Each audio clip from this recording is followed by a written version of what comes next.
चल जय जिनेन्द्र। पृथ्वीकाय की 12 द्वार से प्ररूपणा थी। पृथ्वीकाय की पहला है स्याद द्वार। जो स्याद द्वार पृथ्वीकाय का जो बताया गया है वो है एक साथ 3, 4, 5 पृथ्वीकायिक जीव कार्मण काय योग से आहार ग्रहण करके उसको परिणमन करके एक साथ में मिलके एक साधारण शरीर वो नहीं बनाते हैं। वो कल हमने ये जाना, भगवान ने पूछा था, गौतम स्वामी ने सवाल पूछा था कि क्या सभी जीव एक जैसा शरीर सर्व के बीच में एक शरीर बनाते हैं और उस शरीर को बनाकर उस साधारण शरीर के द्वारा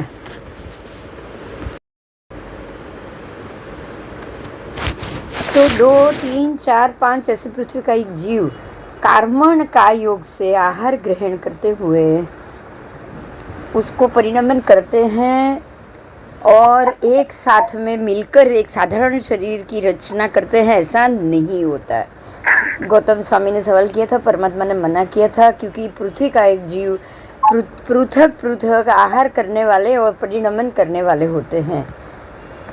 बराबर। आहार भी वो पृथक पृथक करेंगे, परिणमन भी उसका पृथक, अपनी भिन्न भिन्न शरीर का वो बंद करेंगे और शरीर बनाने के बाद अपने अपने शरीर द्वारा जीवन पर्यंत वो आहार ग्रहण करते हैं। मतलब 4-5 जीव साथ में मिलके नहीं करते हैं। ठीक है, तो ये हमने कल किया था।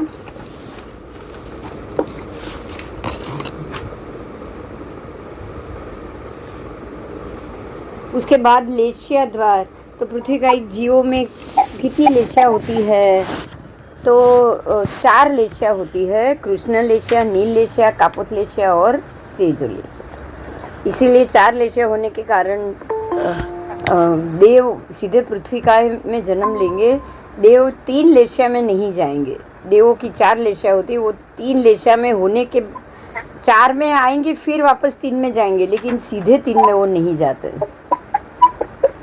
उसके बाद दृष्टि द्वार था, सम्यक दृष्टि या मिथ्या दृष्टि। तो वो सब मिथ्या दृष्टि होते हैं, मिश्र दृष्टि भी नहीं हो सकते, सम्यक दृष्टि तो होते ही नहीं।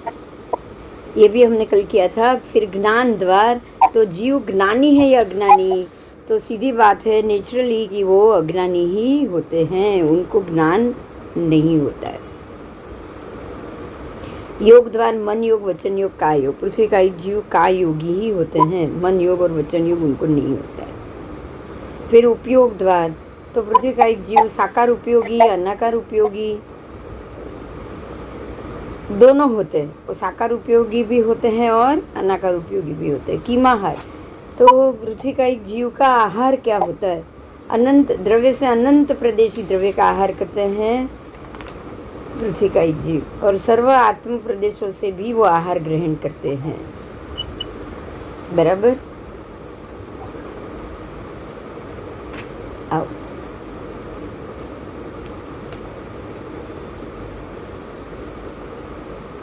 क्या वो जीव जिसका आहार करते हैं उसी का चय करते हैं और आहार नहीं करते उसका चय नहीं करते? चय उपचय भी वो वही करते हैं जो उन्होंने आहार किया हुआ है। बराबर। क्या उनको हम आहार कर रहे हैं ऐसी संज्ञा मन और वचन होता है? देखो यहाँ हम आए थे कि क्या पृथ्वी का एक जीवों को वो उन्होंने आहार किया या वो आहार कर रहे हैं ऐसी संज्ञा होती है क्या? बोलो, होगी? बताओ, कोई होगी ऐसी संज्ञा?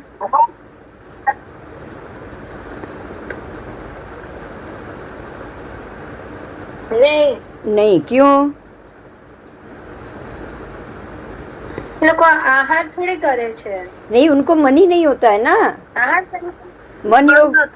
हाँ, सीधा जवाब ये है कि उनको मन योग होता ही नहीं। मन योग होगा तो ऐसी संज्ञा होगी कि भूख लगी है, खाना खाया, हो गया। ऐसी संज्ञा किसको आएगी? मन संज्ञा वाले जीवों को। संज्ञा, प्रज्ञा और मन और वचन चारों नहीं है। बराबर। संज्ञा भी नहीं है, हाँ, प्रज्ञा भी नहीं है, मन भी नहीं है, वचन भी नहीं, मात्र काय योग है। तो वो इष्ट अनुभव अनिष्ट अनुभव ऐसा भी होगा?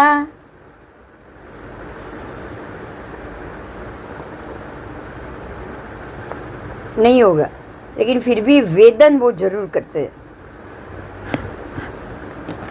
बराबर, कर्म को बांधना और कर्म का वेदन करना वो दोनों जरूर करते हैं। पृथ्वी का एक जीव प्राणातिपात, वृषावाद, अदत्तदान आदि 18 पाप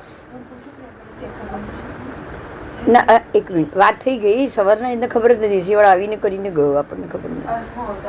હા હા મને નથી ખબર.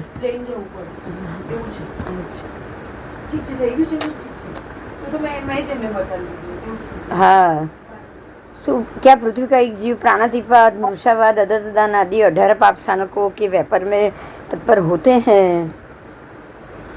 क्या वो प्राणातिपात आदि कर रहे हैं, ऐसा कह सकते हैं? बोलो. नहीं. मतलब वो हिंसा नहीं कर सकते, लेकिन हिंसा में तत्पर है कि नहीं? है, क्योंकि वो अन्य पृथ्वी काय की हिंसा तो करते ही है ना. वो एक पृथ्वी का एक जीव अन्य पृथ्वी का एक जीवों की हिंसा तो करते ही है, मगर उनको ज्ञान नहीं है कि वो हिंसा कर रहे हैं. ठीक है, तो 18 पाप स्थानक में तो तत्पर ही होते हैं. जिनका मन नहीं है ना वो सब तत्पर, जिनको पता है वो ही तत्पर नहीं होंगे. जिनको पता ही नहीं उनको आप नहीं कह सकते 18 पाप स्थानक नहीं कर सकते. बराबर, क्योंकि उनको पता ही नहीं है, इसीलिए नहीं, इसीलिए वो तत्पर ही रहेंगे. उनको तो जो कुछ मिलेगा वो काम करना है ना. हाँ. आओ, पृथ्वी का एक जीव कहाँ से आकर उत्पन्न होते हैं? नारकी में से आकर उत्पन्न होते हैं. हाँ, वो नारकी से भी उत्पन्न होते हैं और देवगति से भी उत्पन्न होते हैं. अब स्थिति द्वार, पृथ्वी का एक जीव की स्थिति कितनी? जगन्य से अंतर्मुद उत्कृष्ट से 22,000 वर्ष. अब समुद्घात तो 3 समुद्घात तो हो गई. मरण समुद्घात, वेदना समुद्घात, कषाय समुद्घात. बरोबर. हाँ. आओ, मरणांतिक समुद्घात करके ही मरते हैं या बिना उसके मरते हैं? तो वो दोनों आएगा. कभी कोई कोई जीव मरणांतिक समुद्घात करके मरेगा, कोई बिना मरण समुद्घात मरेगा. पृथ्वी का एक जीव तुरंत मरने के बाद कहाँ उत्पन्न होते हैं? तो जहाँ 4 लेशिया होगी वहाँ जाएंगे ना. हाँ, तो इस प्रकार से बार द्वार से उनकी विचारणा हुई, हम लोगों ने की. बार द्वार का अर्थ ये हो गया 12 तरीके से. बराबर.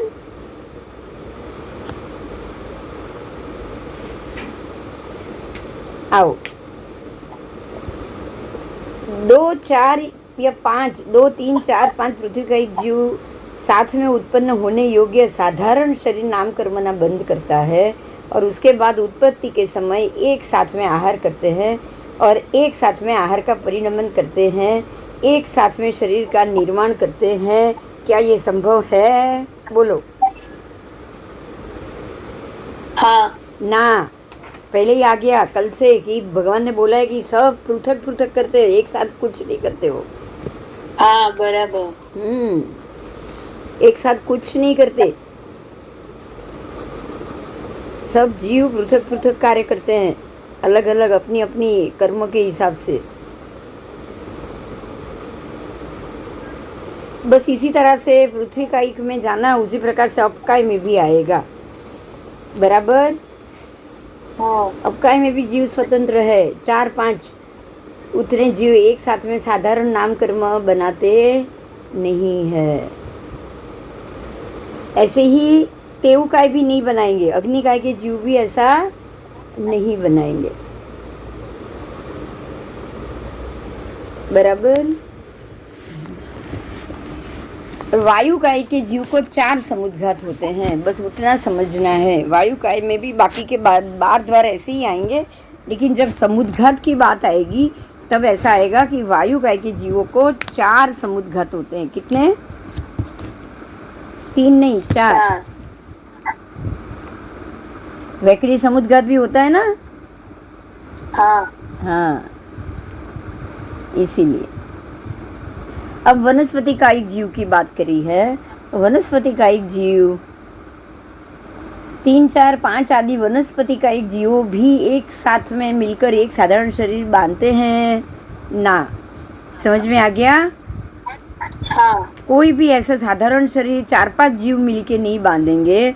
साधारण शरीर उसी का हुई होगा जिसमें अनंत जीव होंगे एक शरीर में, अनंत जीव, 4-5 जीव नहीं।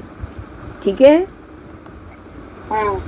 अनंत वनस्पति का एक जीव एक साथ में एक साधारण शरीर अवश्य नाम कर्म बांधते हैं।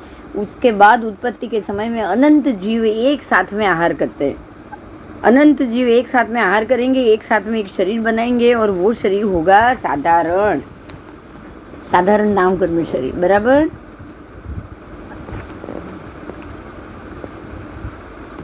समझ में आया? देखो, साधारण जीव एक साथ में अनंत जीव आएंगे, लेकिन पृथ्वी का, अब का, तेव का, वायु का में तो एक एक जीव आ गए, स्वतंत्र जीव आ गए। इसीलिए वहाँ पे ये मना किया है कि ये साधारण शरीर वो लोग नहीं बनाते हैं।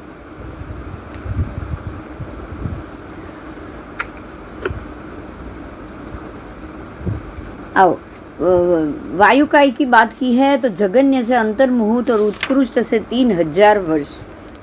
उत्कृष्ट से वायुकाय में आप 3000 वर्ष तक रह सकते हो। और 4 समुद्घात, वैक्रिय शरीर होने के कारण 4 समुद्घात होते हैं। ऐसे ही अपकाय की बात है तो जगन्य, अंतर्मुहूर्त और उत्कृष्ट 7000 वर्ष। सबसे ज़्यादा पृथ्वी का है 22,000, अपकाय 7000। बराबर? तेव काय 3 अहोरात्र मात्र, और वायु काय 3000 वर्ष तक।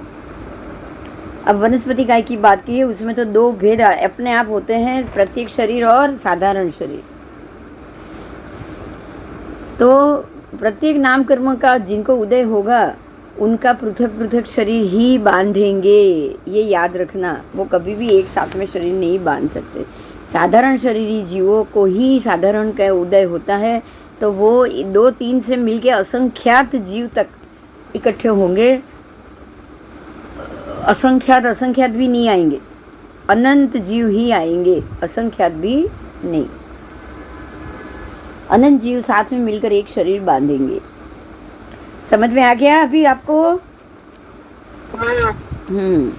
अब आओ स्थावर जीव। स्थावर जीवों की अवगाहना यहाँ बताई है।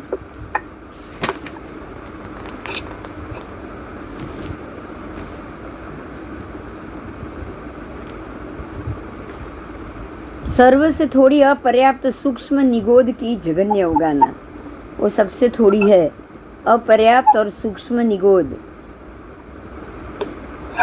उससे अपर्याप्त सूक्ष्म वायु काय की जघन्य अवगाहना असंख्यात गुणी,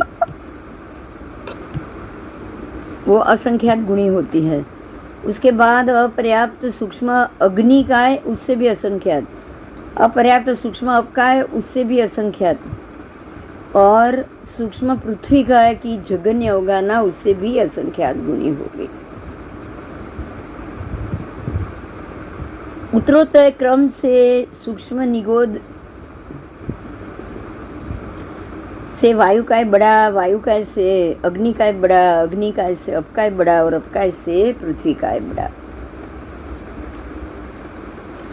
अब अपर्याप्त बादर वायु काय की बात की है तो जघन्य अवगाहना असंख्यात गणी, उससे ज़्यादा पर्याप्त बादर अग्नि काय असंख्यात गुणी, उससे भी अपर्याप्त बादर अपकाय असंख्यात गुणी अवगाहना, उससे भी अपर्याप्त पृथ्वी काय की असंख्यात गुणी, और उससे भी अपर्याप्त प्रत्येक शरीरी बादर वनस्पति काय की असंख्यात गुणी, और बादर निगोद उससे भी असंख्यात गुणी हुई। सूक्ष्म से बादर ज़्यादा आगे आगे बढ़ रहा है, तो बादर निगोद सबसे ज़्यादा हो गया।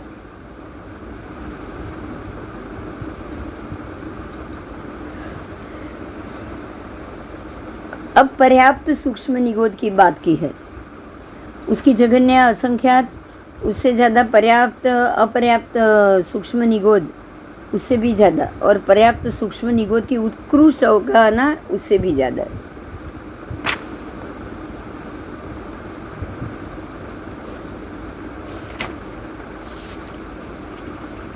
चलो आगे जाएंगे, क्योंकि ये थोड़ी अवगाहना के विषय में हमको ऐसे ही नहीं समझ में आएगा और याद भी नहीं रहेगा किससे कितनी किसकी अवगाहना ज़्यादा है।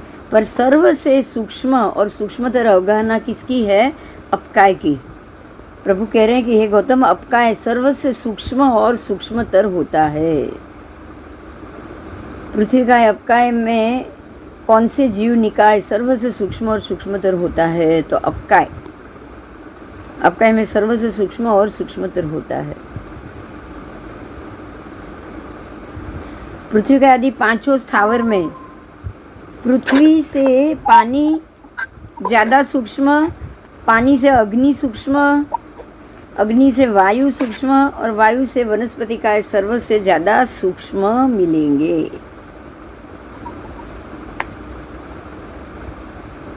आओ, अब बादर में सर्व से बादर पृथ्वी वनस्पति का आएगा।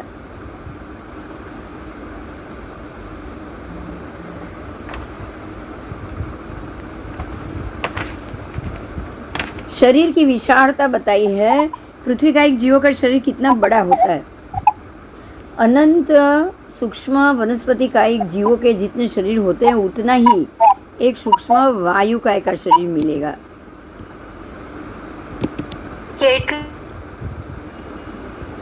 पृथ्वी पानी अग्नि वायु काय में के शरीर में पृथ्वी काय को स्थूल कहा गया है। पृथ्वी पानी अग्नि और वायु चारों में से पृथ्वी काय स्थूल है और अपकाय सूक्ष्म है।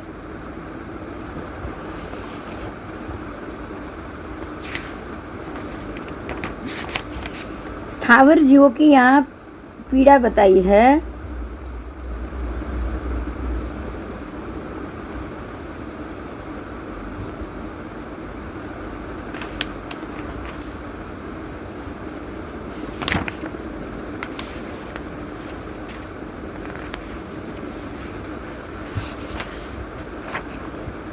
कल हमने जो बात की थी वो कि कोई बलवान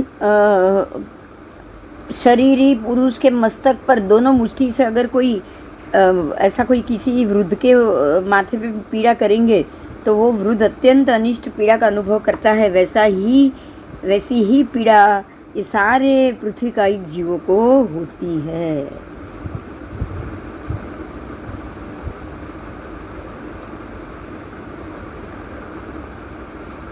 आओ, ये आपका पृथ्वी का और अपकाय का जो उद्देश्य था शतक 18वां वो पूरा हुआ। अब 19वें उद्देशक में महाआश्रव, महाक्रिया, महावेदना और महानिर्जरा 4 बताया गया है। महाआश्रव का अर्थ है कि ज़्यादा क्लिष्ट और अशुभ कर्मों को इकट्ठा करना। महाक्रिया करना। उसके बाद है महावेदना को भोगना। और महानिर्जरा, जो महावेदना करेगा वो महानिर्जरा नहीं कर पाएगा। बराबर। महावेदना किसको होती है? 7वीं नारकी के जीव को महावेदना होती है। पर तो क्या वो महानिर्जरा करते हैं क्या? उनकी निर्जरा बिल्कुल अल्प होती है। चारों जाति के देवों में से महाआश्रव, महाक्रिया, अल्प वेदना, अल्प निर्जरा होती है। औदारिक शरीरी 5 स्थावर, 3 विकलेंद्रिय, तिर्यंच, पंचेंद्रिय और मनुष्य। देखिए औदारिक शरीरी कितने हुए? 5 स्थावर औदारिक। ध्यान से सुनो। तीनों विकलेंद्रिय औदारिक शरीर, उसके बाद तिर्यंच पंचेंद्रिय पण औदारिक शरीर और मनुष्य पंचेंद्रिय भी औदारिक शरीर। उनके परिणामों की विचित्रता और विभिन्नता होती है। उनके परिणाम एक जैसे आएंगे? बताओ शरीर के। नहीं।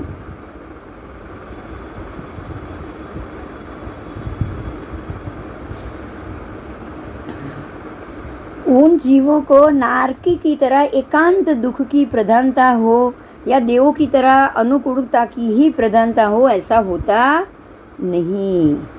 देवों को अनुकूलता की ही प्रधानता होती है और नारकी के जीवों को तो दुख की प्रधानता होती है। बराबर। लेकिन औदारिक शरीरी में जो 5 स्थावर है, 3 विकलेंद्रिय है, तिर्यंच पंचेंद्रिय है और मनुष्य पंचेंद्रिय है, उनके परिणाम अलग, उनकी विचित्रता अलग, उनकी विभिन्नता अलग, उनको संयोग अलग, उनको क्षेत्र अलग अलग। तो उनको जो भी मिलता है वो क्षेत्रजन्य, संयोगजन्य, स्वकर्मजन्य परिणाम में अनेक प्रकार की विविधता होने के कारण प्रत्येक जीवों के परिणाम अनुसार उनके महाश्रव, महाक्रिया, महावेदना, महानिर्जरा भी अलग अलग होती है। तो चारों चीज को चारों से मल्टीपल करो तो 16 प्रकार हो जाएगा। 4 गुणिया 4 बोलो तो 16 प्रकार की अलग अलग होती है, ये समझना। औदारिक शरीर में जो भी परिणाम, कर्म से परिणाम मिलेंगे वो 16 प्रकार से अलग अलग होगी। देखो बहुत इजी आपको समझना। 4 कषाय है तो चारों को मल्टीपल करेंगे तो 16 कषाय होते कि नहीं होते हैं। 4 ही कषाय है, अनंतानुबंधी तक, संजवलन, फिर प्रत्याख्यान, अप्रत्याख्यान और अनंतानुबंधी। अब वो उनको चारों को मल्टीपल करेंगे तो सीधा 4 गुणा 4 16 हो गए कि नहीं? हाँ हो गए। ठीक है, तो ये आपका 18 शतक पूरा हुआ। 19वां शतक है, उद्देशक चौथा है, उसका टॉपिक है महाआश्रव। बराबर। आओ, नारकी के जीव महाआश्रव, महाक्रिया, महावेदना और अल्प निर्जरा। महानिर्जरा नहीं आएगी उनको, बराबर। जो जीव महाआश्रव करेगा उसकी निर्जरा कितनी होगी? कम। अल्प। महाआश्रव करेगा उसकी निर्जरा अल्प होगी कि नहीं? हाँ। तो नारकी का जीव महाआश्रव, महाक्रिया, अल्प वेदना, अल्प निर्जरा वाला होता है क्या? अल्प वेदना, अल्प निर्जरा नहीं है ना। अल्प निर्जरा होगी लेकिन अल्प वेदना होगी नहीं। वेदना વધારે। हाँ, महावेदना और अल्प निर्जरा, बराबर। तो नारकी का जीव महाश्रवी, अल्प क्रिया, महावेदना, महानिर्जरा होगा क्या? उसकी क्रिया अल्प होगी? नहीं। नहीं। आओ, तो महाश्रव, अल्प क्रिया, महावेदना, अल्प निर्जरा ना। ठीक है, ऐसे ही महाश्रव, अल्प क्रिया, अल्प वेदना, महानिर्जरा ना। समझाय છે હું શું બોલું છું? हाँ। महाश्रव, अल्प क्रिया, अल्प वेदना, अल्प निर्जरा ना। अल्पाश्रव, महाक्रिया, महावेदना, महानिर्जरा એ પણ નહીં। મહાવેદના ને મહાનિર્જરા તો બે સાથે ક્યારે આવશે જ નહીં, બરાબર?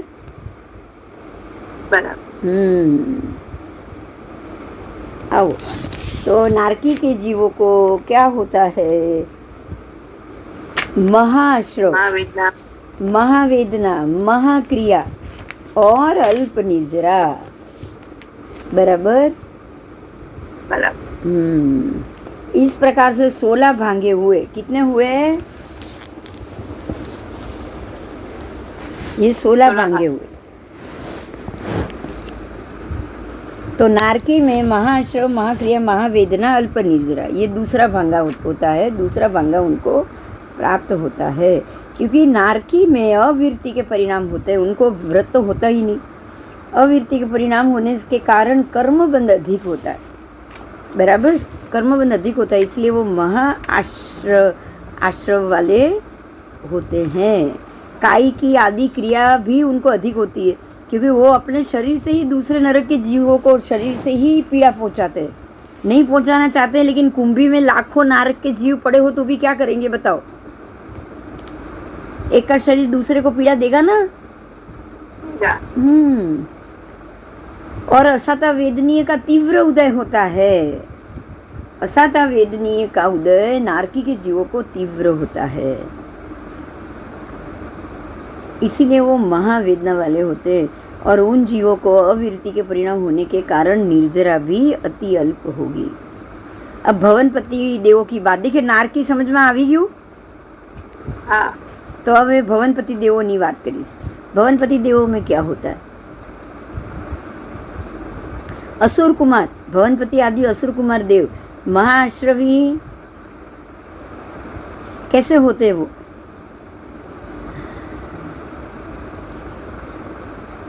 महाश्रवी, महाक्रिया, अल्प वेदना, अल्प निर्जरा। उनको वेदना अल्प है ना, लेकिन हाँ। महाश्रवी है, महाक्रिया भी है। आप ये नहीं कह सकते महाश्रवी नहीं है, क्योंकि असुर कुमार देव ही तो है जो बड़ी बड़ी क्रियाएं करते रहते हैं, भवनपति।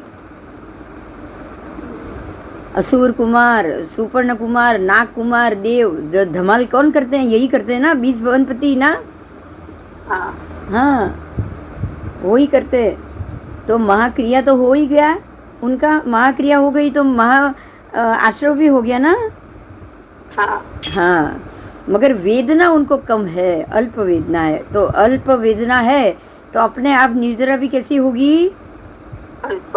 अल्प।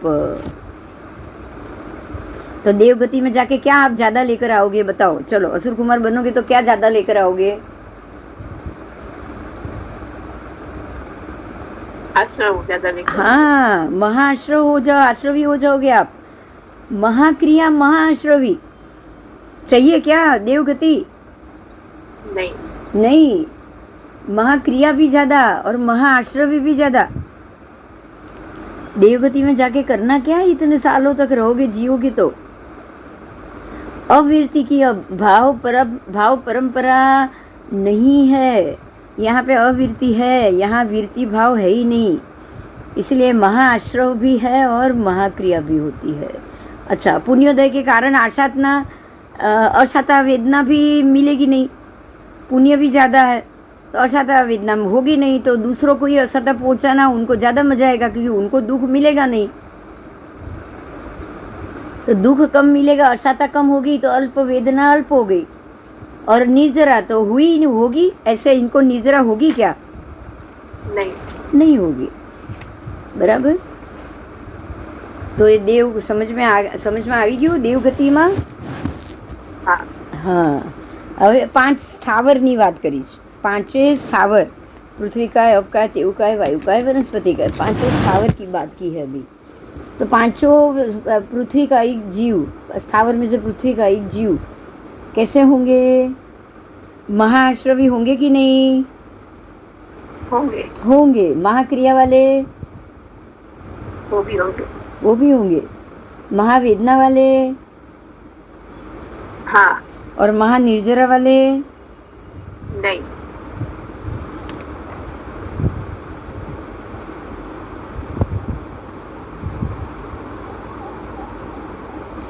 पृथ्वी का एक जीव महाआश्रवी, महाक्रिया, महावेदना और महानिर्जरा वाले होते हैं। महानिर्जरा उनकी होगी, कैसे होगी, पृथ्वी का एक जीव अल्प आश्रवी, अल्प क्रिया, अल्प वेदना, अल्प निर्जरा वाले भी होते, दोनों मिलेंगे आपको। क्यों, क्योंकि जो 21,000 वर्ष तक, 22,000 वर्ष तक जिएंगे वृक्ष में, उनकी निर्जरा कैसी होगी बोलो,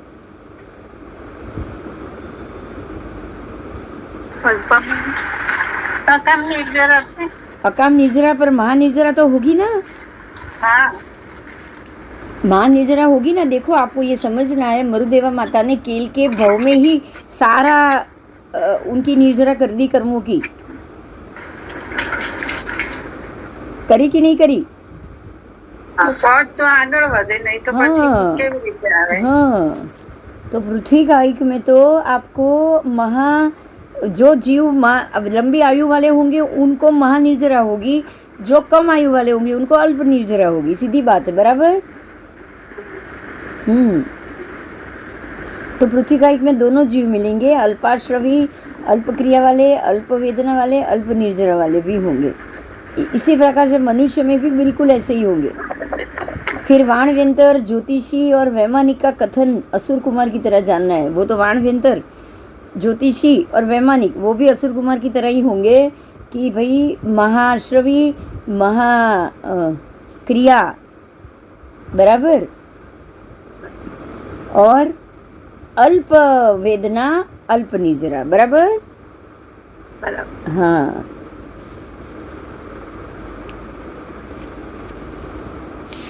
आओ। औदारिक जीवों को 10 प्रकार के दंडक होते हैं। 10 प्रकार के दंडक कैसे, औदारिक के 10 दंडक बताएं। 5 पहले 5 आ गए एक इंद्रिय के, फिर छठा दंडक आया बेइंद्रिय, सातवां दंडक आया तेइंद्रिय, आठवां आया चौरिंद्रिय, नौवां आया तिर्यंच पंचेंद्रिय और 10वां आया मनुष्य पंचेंद्रिय। ये 10 में परिणाम की विविधता और विचित्रता के अनुसार उनको सर्व प्रकार के भांगे मिलेंगे। औदारिक में आप कोई भी एक ही भांगा नहीं कह सकते कि भाई ये महाआश्रवी है या महा वेदना है, ये एक जैसा नहीं आएगा। जैसे देव और नरक में एक जैसा आया कि नहीं, बोलो। हाँ। नारकी में फिक्स आया, महाश्रव, महाक्रिया, महावेदना, अल्प निर्जरा। देवों में फिक्स आया, महाश्रव, महाक्रिया, अल्प वेदना, अल्प निर्जरा। लेकिन औदारिक में फिक्स आएगा नहीं। तो देखो ये आज आपको यहाँ पे एक बहुत बड़ी बात मिली। बोलो क्या मिली, ये मेरे को बताओ। इस चीज से क्या साबित होता है?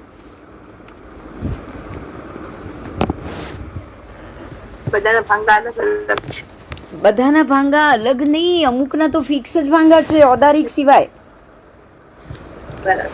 औदारिक शरीर के अलावा बाकी सर्व के भांगे फिक्स है। तो मतलब कि वो वहां जाके, जैसे कि देव वहां जाके बिल्कुल अल्प निर्जरा करनी है, वो महा आश्रव करके आएंगे और महा आश्रव और क्रिया, महाक्रिया और महा आश्रव करके आएंगे। मतलब कि वो कर्मबंध ज्यादा करेंगे, निर्जरा कम करेंगे। समझ में आया? हाँ। और देव गति में भी क्या होगा, कर्मबंध ज्यादा लेकिन निर्जरा अल्प। निर्जरा कम करेंगे। दुख भोगने जाना है तो देव गति में जाना है, सुख भोगने जाना है तो आपको दुख भोगने जाना है तो मनुष्य गति में, नरक गति में जाना है। सुख भोगने जाना है तो देव गति में जाना है। लेकिन औदारिक शरीर में आपको सुख दुख हर एक प्रकार का मिश्रण मिलेगा। और यही कारण है कि बिना औदारिक मोक्ष नहीं मिलता। ये बात समझ में आई? बड़ी बात। बोलो। महानिर्जरा, हाँ, महानिर्जरा मात्र औदारिक में है। ये समझ में आ गया? महानिर्जरा औदारिक में ही मिलेगी, नरक गति में भी नहीं और देव गति में भी नहीं। महानिर्जरा किस में मिलेगी? मात्र औदारिक में मिलेगी। ये बड़ी बात है। तो अभी आपको ये समझ में आ गया कि बाकी की योनि भोग योनि है। सिर्फ औदारिक शरीर की जो पंचेंद्रिय की योनि है वही कर्म घटाकर मोक्ष जाने के योग करने की योग योनि हुई कि नहीं, बताओ? કેટલો બધો પાર્ટ છે ભોગ કરવા છોડવામાં ને બાંધવામાં। नहीं, पर ये बात समझ में आ गई हो तो बहुत अच्छा हुआ आपको कि वहां जाकर तो आप और कर्मबंदी करोगे, आप छूटने वाले नहीं हो। समझ में आया? मनुष्य भव मिले, पंचेंद्रिय मिले, आप पुण्य बांधो, देव गति में जाओ, तो वहां से जाना किधर है आपको?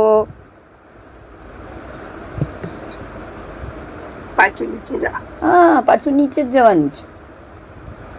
बराबर। क्योंकि वहां जाकर पुण्य जो बांधा है उसको भोग कर आ गए। बस पुण्य भी जो बेड़ी बोला है ना, वो बहुत अच्छे से समझ में आ गया आपको। पुण्य को सोने की बेड़ी क्यों बोला है? यही कारण है कि पुण्य को भी सोने की बेड़ी बोला गया है। बराबर। ठीक है। अब उद्देश्यक 5वां, 19वें शतक का उद्देश्यक है 5वां। उसमें क्या बताया गया है कि जीव के चरम और परम ऐसे 2 प्रकार बताएं। एक है चरम और एक है परम। ऐसे 2 प्रकार करके उसकी अपेक्षा से महाकर्म और अल्प कर्म, ऐसे 2 प्रकार की वेदना बताई है। जो जीव अपनी आयुष्य की अल्पतम शेष स्थिति भोग रहे हो, अपने आयुष्य की अल्पतम शेष स्थिति भोग ही रहा हो, उनको चरम कहा गया है। और जो जीव अपने आयुष्य की दीर्घ स्थिति भोगने वाले हो, अपने आयुष्य की दीर्घ स्थिति उसकी भोगने की बाकी हो, उनको परम कहा गया है। बराबर। तो अल्प स्थिति वाले को चरम और दीर्घ स्थिति वाले को परम। समझ में आया कैसे?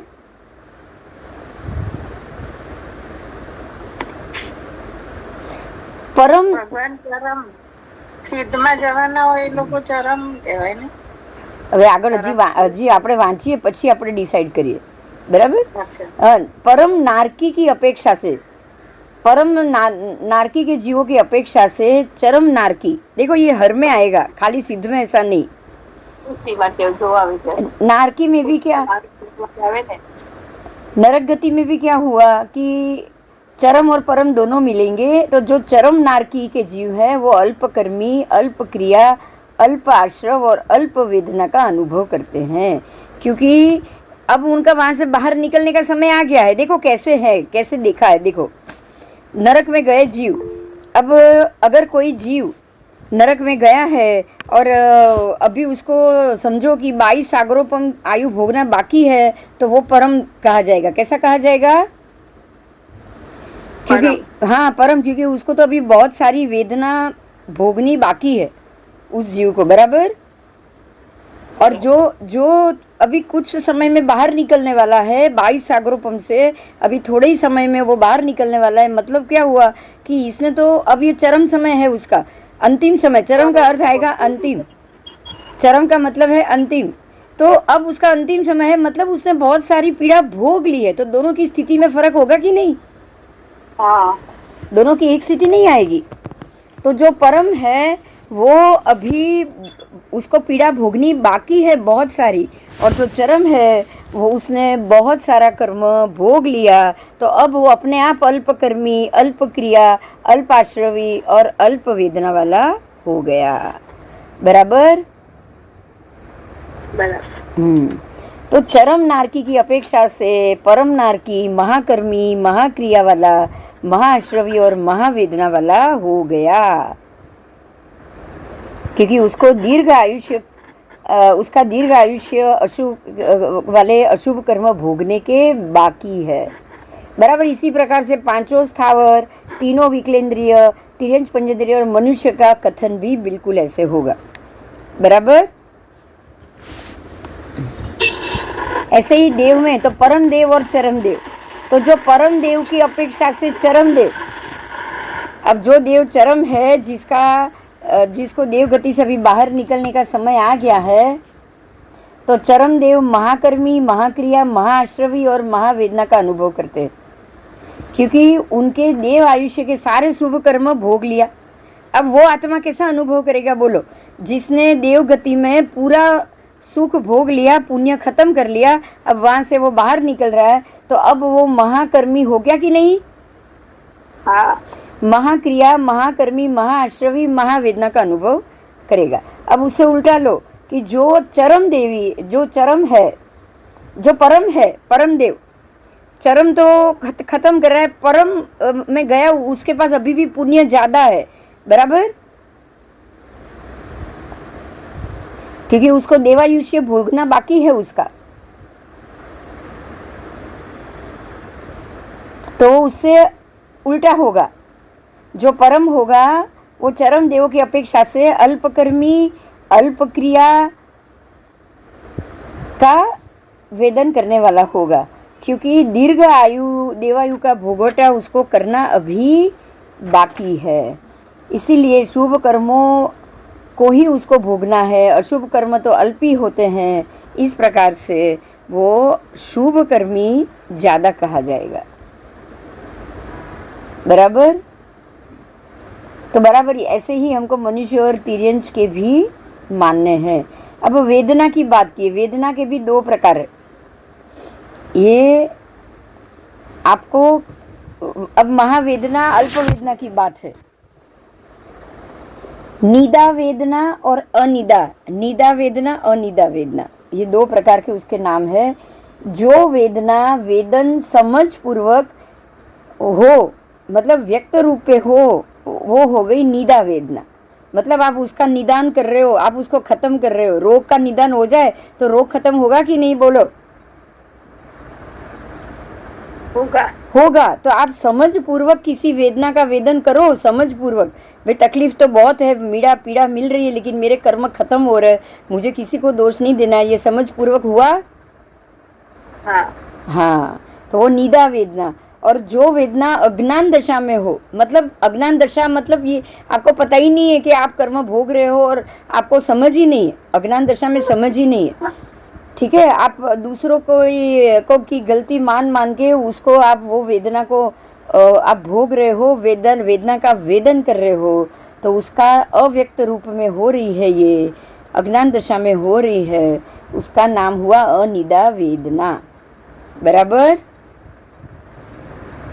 अनिदा वेदना। आप इसका आप उसका निदान नहीं कर रहे हो, आप उसमें भी नया कर्म बांध रहे हो कि नहीं? हाँ। तो नारकी, भवनपति और व्यंतरों में जो असंगनी तिर्यंच पंचेंद्रिय में से आए हुए हैं वो अनिदा वेदना वेदते। नारकी में, भवनपति में और व्यंतरों में जो असंगनी तिर्यंच पंचेंद्रिय में से आए हैं, समझ में आया? असंगनी तिर्यंच पंचेंद्रिय, पंचेंद्रिय तो हुए लेकिन असंगनी जीव हुए, वो भी भवनपति, नारकी और व्यंतर में जाते हैं, तो वो यहाँ आकर अनिदा वेदना वेदते। और जो संगनी तिर्यंच और मनुष्य में से आए हैं वो निदा वेदना का अनुभव करते हैं। जो संगनी है और मनुष्य, संगनी तिर्यंच में से जो नारकी, भवनपति और व्यंतर में गए हैं या संगनी मनुष्य में से गए हैं, तो वो निदा वेदना का अनुभव करेंगे। तो दोनों की वेदना में भी फर्क। अगर संगनी जीव वहाँ जा रहा है तो वो वेदना का वेदन समझ के करेगा, समझ पूर्वक करेगा। समझ में आया? और जो असंगनी जीव गए हैं वो बिना समझ के अज्ञानता से करेगा। ज्योतिष और वैमानिक देवों में जो मिथ्या दृष्टि देव हैं वो भी अनिदा वेदना का अनुभव करते हैं। मिथ्या दृष्टि को तो समझ ही नहीं है ना? नहीं। और सम्यक दृष्टि देव, जो सम्यक दृष्टि जीव है, देव, ज्योतिष और वैमानिक, वो निदा वेदना का अनुभव करेंगे ना? हाँ। वो खत्म करेंगे, समझ के करेंगे। ऐसे ही नारकी में जैसे श्रेणिक राजा का जीव, वो निदा वेदना का अनुभव करेंगे। बराबर। 5 स्थावर, 3 विकलेंद्रिय, असंगनी तिर्यंच पंचेंद्रिय और समूर्छी मनुष्य। देखो ये सब यहाँ संगनी नहीं आए, संगनी तिर्यंच पंचेंद्रिय नहीं आए, संगनी मनुष्य पंचेंद्रिय नहीं, बाकी के सारे असंगनी हो गए। 5 स्थावर असंगनी है, हाँ। 3 विकलेंद्रिय भी असंगनी है, हाँ। और जो पंचेंद्रिय जीव है, संगनी पंचेंद्रिय के मल मूत्र में से जो असंगनी तिर्यंच पंचेंद्रिय जीव उत्पन्न होते रहते हैं वो भी असंगनी हुए। हाँ। हाँ। समूर्छी मनुष्य भी हुए। हाँ। हाँ, तो वो सारे अनिदा वेदना का अनुभव, उनको भी अनिदा वेदना है, वेदना तो उनको भी है। समूर्छी मनुष्य को भी वेदना होती है, और वो जो वेदन करते हैं कर्म का वो अनिदा वेदना का करते हैं। परंतु संगनी तिर्यंच और संगनी मनुष्य कैसी वेदना का अनुभव करेगा? निदा वेदना। कैसी करेगा? निदा वेदना का अनुभव करेगा। समझ में આવ્યું? हाँ। ચોખવટ કરી છે આમાં, એકદમ ચોખવટ। સંઘની જીવોને પણ નિદા વેદના આવી ગઈ। કેવી રીતે?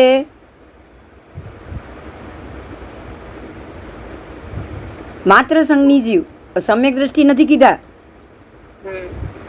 सम्यक दृष्टि ने સંઘની એટલે સમ્યક દ્રષ્ટિ એ જરૂરી નથી, રાઈટ? હા, સંઘની એટલે સમ્યક દ્રષ્ટિ જરૂરી નથી। સમ્યક દર્શન સિવાયના બધા જ ભવ્ય જીવો સંઘની થયા કે નહીં? આમ જ થઈ ગયા। સંઘની તો એ પણ થઈ ગયા, તો અભવી પણ સંઘની તો કહેવાય જ ને, કહેવાય જ। તો અભવી જીવ પણ પોતાના કર્મનું વેદન, તો જે દીક્ષા લે છે તો કર્મનું વેદન તો કરી જ રહ્યા છે ને, એ લોકો પણ કરી રહ્યા છે કે નહીં? કરી જ રહ્યા છે। બરાબર। હા, મોક્ષ જવું નથી, જોઈતો નથી એટલે જતા નથી, મોક્ષમાં માનતા નથી એટલે જતા નથી, પણ કર્મના કારણે જ બંધન છે એ તો માને છે ને। आओ चलो, હવે चरम અને परम, હવે ये वो दोनों के ऊपर जाएंगे। चरम और परम के आधार से महाकर्म और अल्प कर्म, तो वो तो हमने जान लिया कि जो चरम है, चरम आयु वाले नारकी, चरम आयु वाले जो नारकी होंगे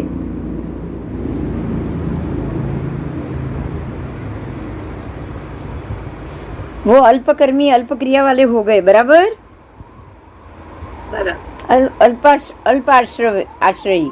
आश्रवी और अल्प वेदना वाले हो गए। और परम नारकी उल्टा होगा उससे, हाँ, महाकर्मी महाक्रिया महाश्रव और महावेदना वाले हो गए। तो चरम और परम के आधार से ही महाकर्म अल्पकर्म का निरूपण जीवों के लिए होता है, बराबर। आओ, तो समझ में આવી ગયું? તો આ પૂરું થઈ ગયું છે। मिथ्या दृष्टि देवों को अनिदा वेदना कहा जाएगा और सम्यक दृष्टि देवों को निदा वेदना होती है, बराबर।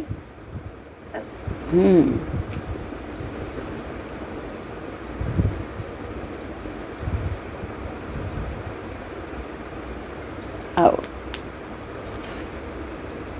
अब उसके बाद का जो उद्देश्य है छठा, उसमें है द्वीप समुद्र संबंधी बातचीत की है। तो ज्योतिष मंडल जीवा जीवा विगम सूत्र में उसकी पूरा कथन किया गया है। तो ये हम जब जीवा जीवा विगम लेंगे तब पढ़ेंगे, बराबर।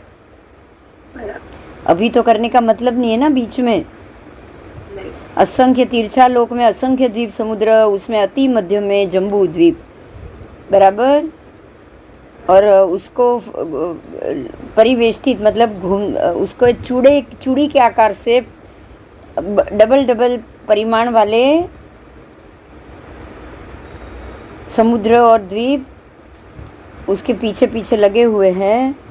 और प्रत्येक ऐसे द्वीप और समुद्र के स्थान में हमारे सबके जीव ने अनंत बार जन्म मरण किया है। अभी तक हम घूम ही रहे हैं भाई, किया ही होगा ना।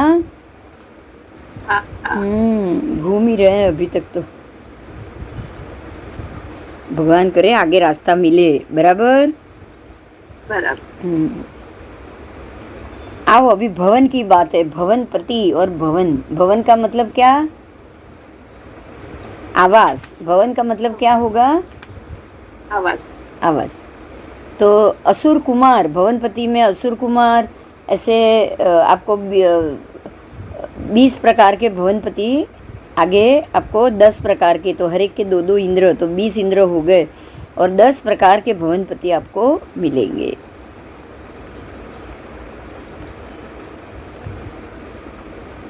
असुर कुमार के भवन आवास रत्नमय, सर्वरत्नमय, स्वच्छ, श्लष्ण, मनोहर होते हैं। और वहाँ अनेक प्रकार के जीव और पुद्गल पूर्वे उत्पन्न नहीं हुए हैं ऐसे उत्पन्न होते हैं और विशेष रूप से उत्पन्न होते हैं। वहाँ ही चौते हैं, पुनः उत्पन्न होते हैं। उस भवन में द्रव्य आर्थिक नय की अपेक्षा से ये भवन शाश्वत है, वर्ण गंध रस स्पर्श की अपेक्षा से ये अशाश्वत है, बराबर। द्रव्य से वो शाश्वत है, लेकिन वर्ण गंध रस स्पर्श की अपेक्षा से वो अशाश्वत है। उसके वर्ण गंध रस स्पर्श बदलता रहता है।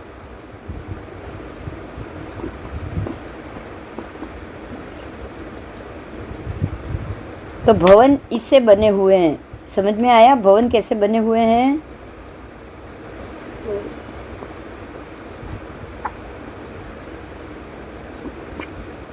यहाँ 2 चीज खास बताई, वो है ये है कि उसके वर्ण गंध रस स्पर्श पर्याय की अपेक्षा से अशाश्वत बोले हैं, परंतु भवन वो जरूर शाश्वत।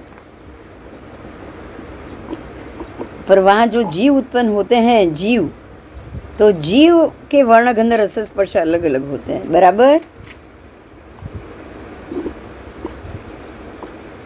अब समझ में आया? भवन शाश्वत है, जीव चवित होंगे और उपचय होते रहेंगे। चय उपचय, जीव और पुद्गलों में चय उपचय होता रहेगा, लेकिन उनके जो विमान है वो वहीं के वहीं वैसी ही अवस्था में रहेंगे, बराबर।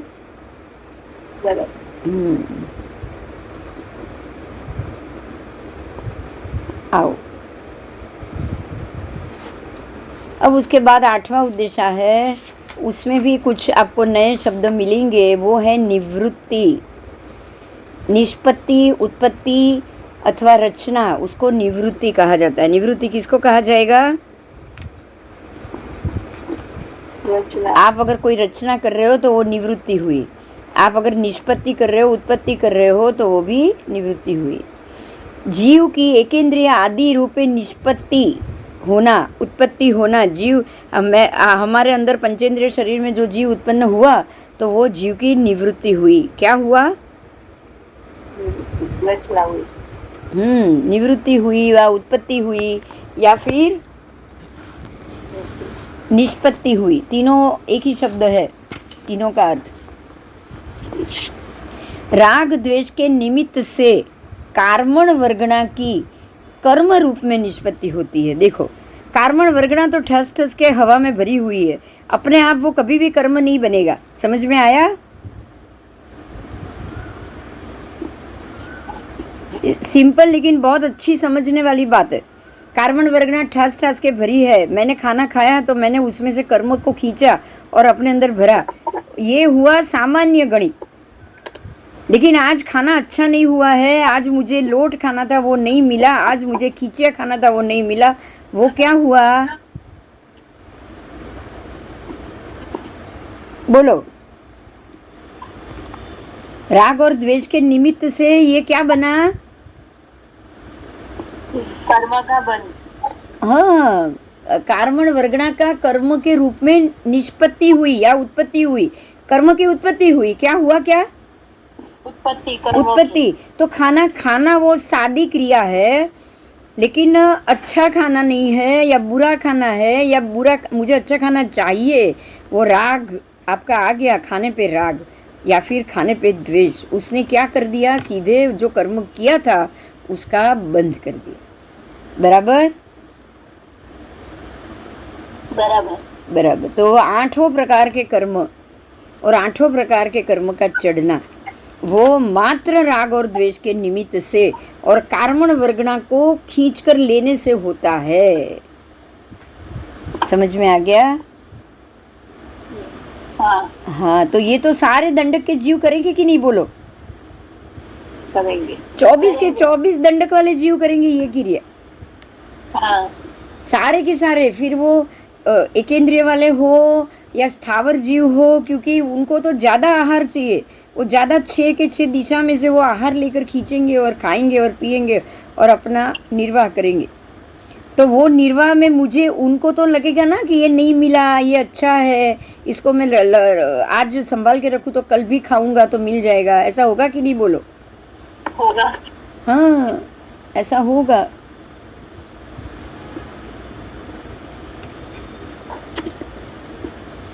तो ये हुआ कर्म निवृत्ति। अब दूसरा है, पहला हुआ जीव निवृत्ति, राइट? हाँ। फिर हुआ कर्म निवृत्ति।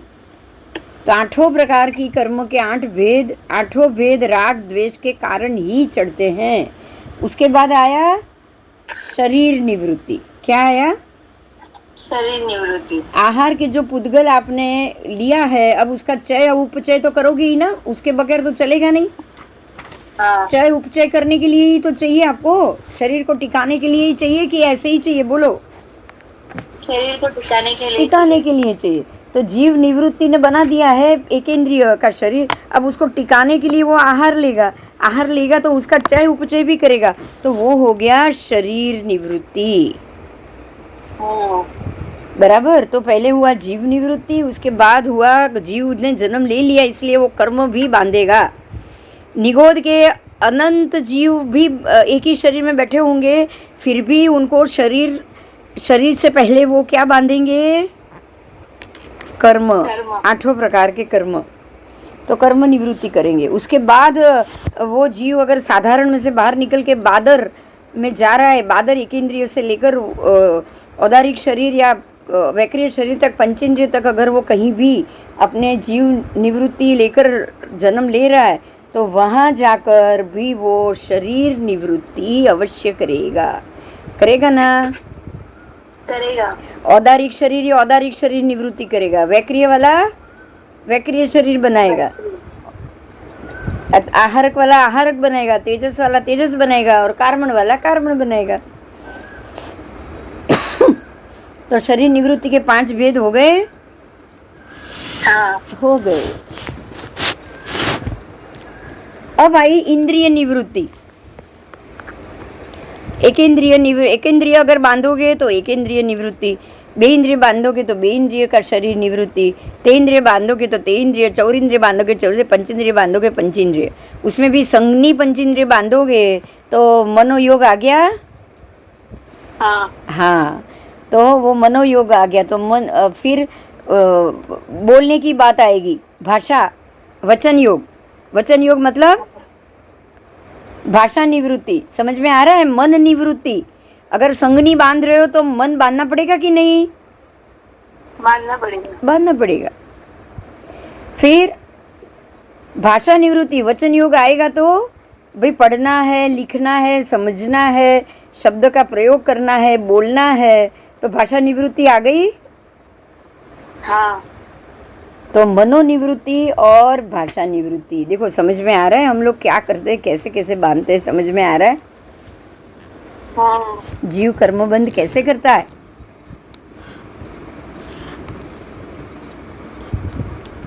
ठीक है। तो सर्व इंद्रिय निवृत्ति आई पहले, उसके बाद आई सर्व इंद्रिय, पंचेंद्रिय बांधेगा तब भी वो भाषा बांध पाएगा, नहीं तो बांध पाएगा? बताओ।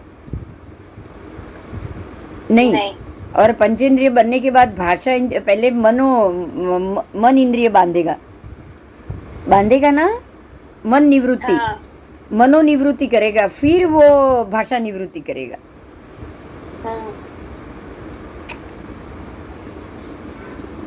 बराबर। अच्छा, अब और आगे जाना है। उसका 4 भेद है, मनोनिवृत्ति का 4 भेद। कितने भेद? 4। ऐसे ही भाषा निवृत्ति के भी 4 भेद। बाकी में कोई भेद देखिए, शरीर में तो शरीर निवृत्ति के 5 भेद आ गए, औदारिक, वैक्रिय, आहारक, तेजस, कार्बन। बराबर। हाँ। सबके भेद आ गए। जीव निवृत्ति के भी भेद आ गए, एक इंद्रिय, बे इंद्रिय, तीन इंद्रिय, चौर इंद्रिय, पंचेंद्रिय। आए कि नहीं? आए। कर्म निवृत्ति के भी आ गए 8 प्रकार के कर्म है कि नहीं? है। हाँ। फिर इंद्रिय भी आ गई, 5 इंद्रिय। भाषा निवृत्ति भी उसके 4 प्रकार। कौन सी भाषा बोलो? याद आ रही है? भाषा पहले की हमने।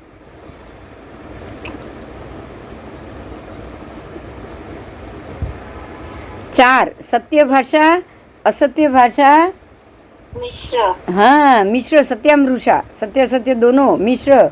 और चौथी व्यवहार भाषा। इस प्रकार से 4 भेद। तो मन के भी 4 भेद। मन के भी कितने? 4 भेद है। मन के भी 4 भेद। मन के भी वही, सत्य मन, असत्य मन, फिर सत्यामृषा मन और व्यवहार मन। बराबर 4 प्रकार से मनोनिवृत्ति भी हो जाएगी। ठीक है। अब आत्म परिणामों का अब होगा क्या? ये कर्म तो चढ़ेंगे, अब किसको बिगाड़ेंगे बताओ?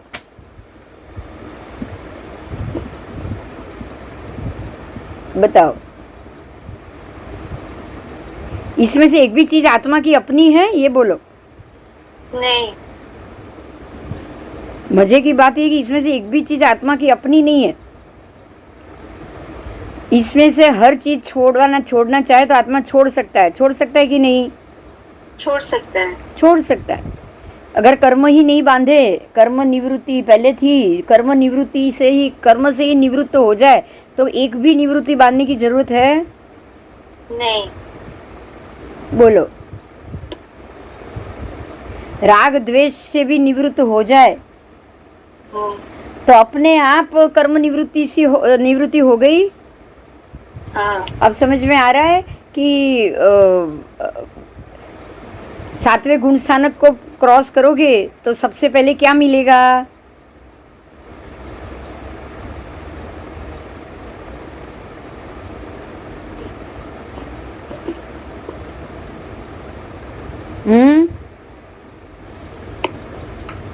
कर्म निवृत्ति। हाँ, कर्म निवृत्ति। 7वां गुंठाना वही क्रॉस कर पाएगा जिसके राग द्वेष बंद हो गए, खत्म हो गए। हाँ ग्रंथि भेद करेगा वो ही 7वां क्रॉस कर पाएगा। और 7वां क्रॉस करने के बाद अब कोई भी कर्म कर्म के रूप में नहीं चढ़ रहा है। समझ में आ रहा है? हाँ एक भी कर्म कर्म के रूप में नहीं चढ़ रहा है। घाती कर्म का क्षय होगा ना, बाद में ही होगा ना। हाँ घाती कर्म का क्षय होते ही मनोयोग बंद, हाँ मनोनिवृत्ति बंद हो गई ना। हाँ हाँ, तो अब आत्म परिणाम उसके ऊपर कषाय लगेंगे नहीं। हाँ, अब आत्म परिणाम शुद्ध होते जाएंगे। देखो आप भगवान ने जो बोला है वो स्टेप बाय स्टेप इसमें बताया है। हमको शंका करने की जरूरत है? बताओ। नहीं। मोक्ष है कि नहीं, होगा कि नहीं? मोक्ष हो ही नहीं सकता, हर एक जीव को जन्म लेना ही पड़ता है। ये कोई चीज आप मान सकते हो ऐसी बात? नहीं। क्योंकि यहाँ स्टेप बाय स्टेप बताया है। आपको समझ में आ रहा है? कैसे स्टेप बाय स्टेप बताया? भाई जीव जब तक कर्मों से निवृत्त नहीं हुआ है उसको हर गति में जाना पड़ेगा। तो हर अपने आप जीव निवृत्ति उसको लेनी पड़ेगी, करनी पड़ेगी। जीव निवृत्ति करते करते कर्म निवृत्ति भी करनी पड़ेगी। और 8 कर्म का बंद करते करते इंद्रिय निवृत्ति भी होती रहेगी। इंद्रिय निवृत्ति होती रही तो मनो निवृत्ति और भाषा निवृत्ति भी अपने आप हो रही है। अपने आप हो रही है। तो ये सब, और कषाय निवृत्ति भी अपने आप हो रही है। तो कषाय निवृत्ति होगी तो फिर आपके आत्म परिणाम शुद्ध होंगे क्या? नहीं हो पाएगा। समझ में आ रहा है? कितना इजी समझा है।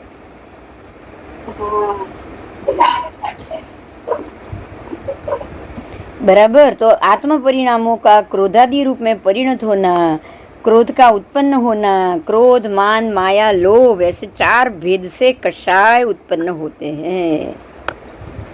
कषाय तभी होंगे, जैसे ही कषाय होंगे आपके आत्म परिणाम अशुद्ध।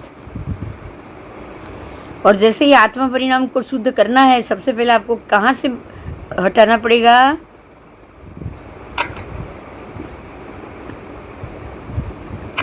ग्रंथि भेद करनी पड़ेगी। आत्मा के ऊपर से कषायों को ग्रंथि भेद हटाना पड़ेगा। राग द्वेष की ग्रंथि को ढीली करनी पड़ेगी। वो ढीली नहीं होगी तब तक कुछ नहीं बंद होगा। और वो ढीली हो गई, वो खत्म हो गई तो अपने आप सब बंद। बराबर? हाँ।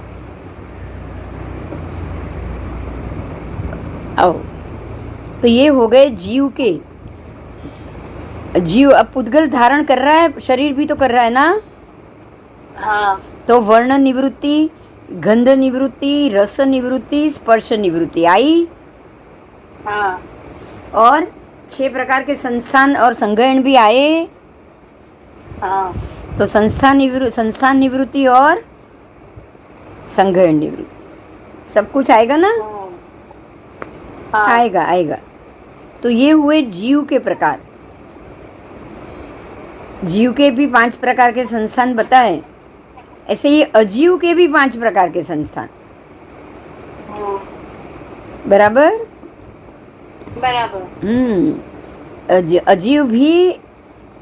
अजीव निवृत्ति करते हुए 5 प्रकार के संस्थान को बांधते हैं। आओ, अब आएगा संज्ञा निवृत्ति। अब ये ध्यान दीजिए, संज्ञा निवृत्ति। संज्ञा निवृत्ति कैसे होगी? संज्ञी पंचेंद्रिय कोई होगी ना। हाँ। तो संज्ञा निवृत्ति कैसे हो रही है? आत्मा के परिणामों का संज्ञा के रूप में परिणत होना। आपने अशुभ परिणाम बांध दिए, अब ये धीरे धीरे कहाँ जाएगा? आत्मा के ऊपर ऐसे तो पड़ा नहीं रहेगा ना। नहीं। आत्मा के ऊपर जो भी कर्म लगते हैं, तीव्र राग द्वेष की ग्रंथि से लगते हैं, वो 10 प्रकार की संज्ञा में डिवीजन होता है। कितने प्रकार में जाएगा वो? 10। मतलब हम जो भी कर्म करते हैं ना, वो हमारा स्वभाव बनता जाता है। क्या बनता जाता है? स्वभाव। वो स्वभाव को ही ढक रहा है ना, आत्मा के स्वभाव को ही ढक रहा है, बराबर? हाँ। तो वो एक अलग प्रकार का स्वभाव बनता जाएगा और वो 10 प्रकार की संज्ञा कही जाएगी। आपको पता है स्वाभाविक क्रिया होती है। बच्चा जब जन्म लेगा, माँ उसको दूध पिलाएगी, तो वो स्वाभाविक क्रिया है कि नहीं? हाँ, है ना। हाँ, बच्चे को सिखाया थोड़ी ना है कि कैसे दूध पीना चाहिए। सिखाया है? बोलो। नहीं सिखाया नहीं है उसको कि भाई बच्चे को उसको टॉयलेट बाथरूम नहीं पता है, लेकिन खाना तो मांगेगा। वो मांगेगा कि नहीं? बताओ। मांगेगा, वो रो के मांगेगा। तो वो हो गई संज्ञा। तो वो कौन सी संज्ञा हुई? पहली संज्ञा। हाँ। आहार। पहली संज्ञा कौन सी आएगी? आहार। आपको शरीर मिले या ना मिले, जीव आहार अवश्य करेगा, क्योंकि उसके ऊपर जो कर्म के परिणाम लगे हुए हैं ना, उसने उसको खाना। जीव भवांतर में भी अनाहारी नहीं रहता है, मालूम है आपको?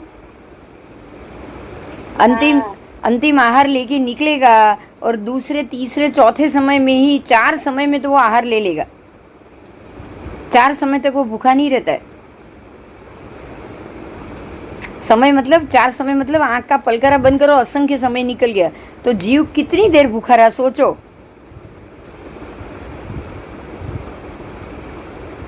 रहा?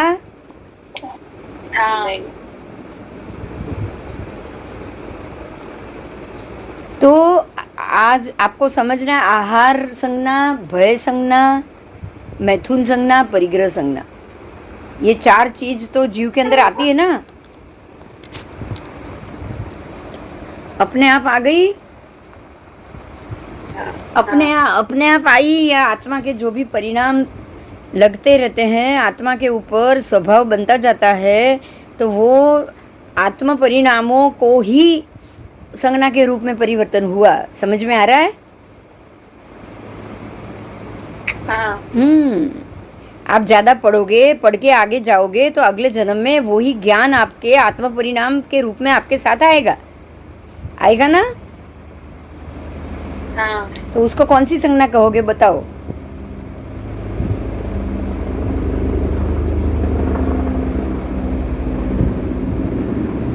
दस संज्ञा याद है?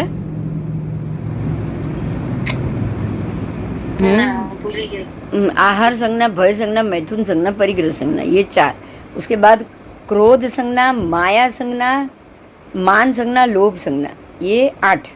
आप सोचो कि सर्प को डंक मारने का सिखाया जाता है? नहीं। बिच्छू को डंक मारना सिखाया जाता है? नहीं। तो अंदर पड़ी है ना क्रोध संज्ञा, परिणाम। अंदर नॉलेज रेडी पड़ा है कि नहीं? रेडी है। अंदर नॉलेज रेडी पड़ा है। तो ये क्रोध संज्ञा हुई। ऐसे ही मान संज्ञा, माया संज्ञा और लोभ संज्ञा। चीटी को बताया जाता है कि भाई तू तेरा 6 महीने का 12 महीने का खाना इकट्ठा कर, ऐसा बोला जाता है? नहीं। लोभ संज्ञा अपने आप कराएगी उससे, बराबर?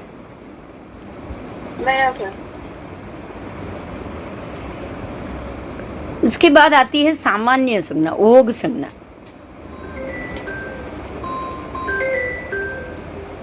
सामान्य संज्ञा उसको बोला जाता है ओग संज्ञा, और उसके बाद आती है विशिष्ट संज्ञा। हेलो। और आपको देखो समझना क्या है कि क्रोध, मान, माया, लोभ किसको होगा? पंचेंद्रिय को आएगा, बाकी को आएगा नहीं। क्रोध तो उसी को आएगा ना जिसको मन है। નારકીમાં પણ ક્રોધ તો છે ને? નારકીમાં પંચેન્દ્રિય તો છે। तो पंचेंद्रिय को ही क्रोध, मान, माया, लोभ आएगा। तो पहली 4 कॉमन है, किसको आएगी? सबको आएगी। हाँ समझ में આવ્યું? आहार, भय, मैथुन, परिग्रह सबको होगी। उसमें कोई इंद्रिय की जरूरत नहीं है। एक इंद्रिय वाले को भी होगी ना? निगोद के जीवों को भी होगी, सूक्ष्म को भी होगी, बादर को भी होगी। पहली 4 संज्ञा वो सर्व जीव को होगी। उसके बाद की 4 क्रोध, मान, माया, लोभ किसको होगी? पंचेंद्रिय। संज्ञी पंचेंद्रिय। हाँ, क्रोध, मान, माया, लोभ। उसके बाद ओघ संज्ञा और विशिष्ट संज्ञा, 2 बाकी है, ओघ और विशिष्ट। ओघ संज्ञा मतलब सामान्य संज्ञा, कि भाई सामान्य नॉलेज, कि भाई एक बच्चे को आपने मतलब हम बोलेंगे कि भाई खाना खाना है तो मुंह से ही खाना है और कहीं से नहीं। बच्चा ये भी समझता है कि दांत से ही चबाना है और खाना है, बराबर? अब आएगी विशिष्ट संज्ञा। विशिष्ट संज्ञा में ध्यान दीजिए, विशिष्ट संज्ञा वो ही संज्ञा है जो जिसके संस्कार आपके आत्मा परिणामों के ऊपर पड़ चुके हैं और वो आप अनेक भवों का ज्ञान, नॉलेज साथ में लेकर चल रहे हैं। बात समझ में आई? ये विशिष्ट संज्ञा है। ये विशिष्ट संज्ञा है जो 10वीं संज्ञा है। यही संज्ञा है जो आपके अंदर उसने आपके सारे क्रोध, मान, माया, लोभ, आपकी इंद्रिय, आपका मन, वचन, मनोयोग, वचन योग, भाषा, सबका उपयोग करने के बाद आप जो कुछ भी ज्ञान लेते हो, समझते हो अपने अंदर, जो भी आपने ज्ञान को अपने आत्मा परिणामों में परिणत किया है, आत्मा परिणाम में उसको परिणत किया है, वो जीव प्रति भव में अपने साथ लेकर जाता है। तो जो जाति स्मरण ज्ञान है, जो पूर्व जन्म का ज्ञान है, जो पूर्व जन्म के पढ़ी हुई सब विषय या सब्जेक्ट का ज्ञान है, वो किस में आएगी? कौन सी संज्ञा में आएगा?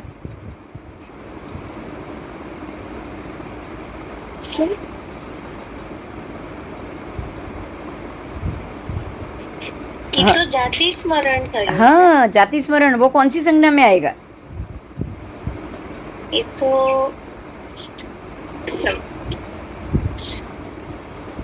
विशिष्ट संज्ञा में। हाँ, विशिष्ट संज्ञा वो सबसे अंतिम संज्ञा है, ये लास्ट संज्ञा है। विशिष्ट संज्ञा में जाएगा। अब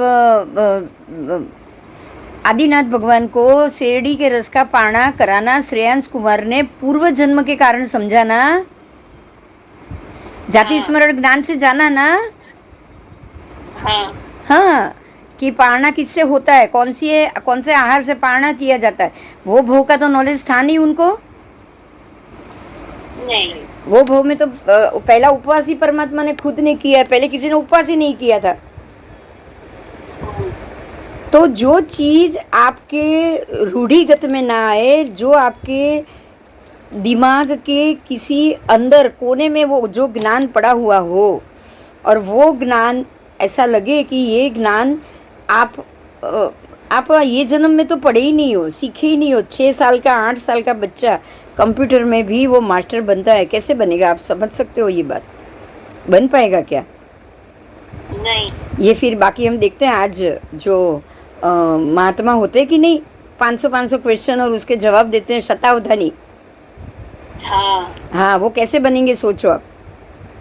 પૂર્વ ભાવનું લઈને આવ્યા છે। પૂર્વ ભાવનું લઈને આવે છે, સાચી વાત છે। તો वो हुई आपकी अंतिम संज्ञा, विशिष्ट संज्ञा, बराबर? बराबर। हाँ, तो ये आई आपकी संज्ञा निवृत्ति। ये आपने विशिष्ट ज्ञान, मैंने भी ज्योतिष नहीं, ये जन्म में तो पढ़ा ही नहीं है, ये जन्म में तो आगम पढ़ा ही नहीं है, तो जो भी लेकर आई वो विशिष्ट संज्ञा में ही गया होगा ना? हाँ, तो वो हुआ आपका संज्ञा निवृत्ति। समझ में આવ્યું? हाँ, तो अब देखो संज्ञा तो आएगी, साथ में लेश्या लेकर आएगी या बिना लेश्या के आएगी? लेश्या लेके आएगी। लेश्या लेके ही आएगी। कोई भी संज्ञा आप देखो, बहुत सारे ज्ञानी ऐसे भी होते हैं कि वो उनकी कापोत लेशिया साथ में ही होती है कि जो जो चीज है मैं जानता हूँ वो मेरे साथ ही रहनी चाहिए, वो किसी को मैं बताऊँ ही नहीं। नहीं लेकर आते क्या? लेकर आते हैं। आते ही है। बहुत सारी ऐसी टेक्निक होती है, जो उसको आता है तो उसके भी वो पैसे इकट्ठे करते हैं, बेचते हैं अपने ज्ञान को। तो वो कौन सा हुआ? आपने जो आत्म परिणामों को आपने संज्ञा बुद्धि में परिणत किया था, वो कषाय और योग और लेशिया, उसके उपयोग से आप उसका उपयोग कर रहे हो। समझ में आ रहा है? हाँ। उसमें लेशिया मिल गई आपकी कि भाई ये मेरे तक ही रहना चाहिए, किसी के पास जाना नहीं चाहिए, ये मेरी पैटर्न रहनी चाहिए। ऐसे में किसी को मुफ्त में मेरा ज्ञान दूंगी नहीं। तो क्या हुआ? ये लेशिया हुई। और लेशिया में भी आप देखो, जो द्रोणाचार्य और सब गुरु की बात सोचो आप, वो अश्वत्थामा का अंगूठा काट लिया। हाँ, तो ये ज्ञान निवृत्ति, ये ज्ञान निवृत्ति है या अज्ञान निवृत्ति है? ज्ञान निवृत्ति। अज्ञान निवृत्ति है। नहीं, ये अज्ञान निवृत्ति है। अज्ञान निवृत्ति क्यों? क्योंकि इसमें कषाय और योग दोनों मिक्स हो गए। तीव्र कषाय आया कि नहीं?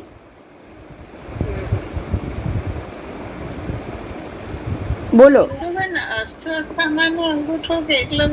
हाँ, एकलव्य भाई, भूली गई हूँ, एकलव्य। और अर्जुन प्रति प्रेम અને બીજા બધા પર નહીં, તો આ શું કહેવાશે? કષાય કહેવાશે કે નહીં? કષાય સહિત યોગ થયું, જ્ઞાન થયું તમારું? તો એ જ્ઞાન નિવૃત્તિ નથી, અજ્ઞાન નિવૃત્તિ. કેમ? સાંભળજો શું કામ. આ મેં પહેલા પણ કહ્યું છે, ધ્યાનથી સાંભળજો. સમ્યક દર્શન સિવાયનું બધું જ જ્ઞાન અજ્ઞાન છે. મેં કહ્યું છે, યાદ આવ્યું? સમ્યક દર્શન સિવાયનું બધું જ જ્ઞાન અજ્ઞાન. તો સમ્યક દર્શન વાળું જ્ઞાન કષાય વાળું હોય ખરું? બોલો. કષાય સહિત અશુભ લેશિયા વાળું જ્ઞાન, સમજાય છે મારી વાત? એ જ્ઞાન છે કે અજ્ઞાન છે? એ અજ્ઞાન છે. તો જ્ઞાન નિવૃત્તિ, અજ્ઞાન નિવૃત્તિ, જો બંને વસ્તુ આવી, હવે આવી ગઈ. तो जो ज्ञान मिथ्या ज्ञान ना आकारे परिणत हो जाए, उसको अज्ञान निवृत्ति कहेंगे. क्या कहेंगे हम? अज्ञान निवृत्ति. जो मिथ्या ज्ञान के आकार में, मिथ्या ज्ञान हो गया, वो ज्ञान मिथ्या हो गया, मैं इसको सिखाऊं, इसको नहीं सिखाऊं, ये बेकार है, ये मेरा ध्यान रख रहा है, मैं इसको ही मैं सारी चीज दूं, तो ये क्या हुआ आपका? कषाय सहित ज्ञान. कषाय सहित कोई भी चीज होगी वो अज्ञान नहीं होगा. कषाय सहित कभी भी ज्ञान नहीं माना जाएगा. बराबर? तो आत्म परिणामों का सम्यक में परिणत होना, सम्यक में, तो वो कौन सा ज्ञान हुआ? वो ज्ञान निवृत्ति, सम्यक ज्ञान में. वो अच्छा, सम्यक दृष्टिकोण में परिणत होगा तो उसको क्या कहोगे? दृष्टि निवृत्ति. क्या कहोगे? दृष्टि निवृत्ति. और अलग अलग 6 की 6 लेशिया सहित परिणत होगा तो उसको क्या कहोगे? लेशिया निवृत्ति कहोगे ना? हाँ, लेशिया निवृत्ति. ठीक है. आपको देखिए, ज्ञान अज्ञान में कैसे समझोगे? जो भी अज्ञान है वो तो है तो ज्ञान ना. अज्ञान में भी ज्ञान तो है कि नहीं? वो संसार में डुबाने वाला है, इसीलिए अज्ञान है. आप चाणक्य नीति बोलोगे, वो ज्ञान नहीं है, अज्ञान. वो अज्ञान है. चाणक्य नीति क्या है? कि जो आपको फेवर करे उसको सुख दो, जो आपकी ना सुने उसको दुख दो. तो वो क्या हुआ? अज्ञान हुआ कि नहीं? हाँ. तो आत्म परिणामों का विशेष बोध रूप ज्ञान में परिणत हो जाए वो हुआ ज्ञान निवृत्ति, और मिथ्या ज्ञान के आकार में परिणत हो जाए वो हुआ अज्ञान निवृत्ति। समझ में આવ્યું?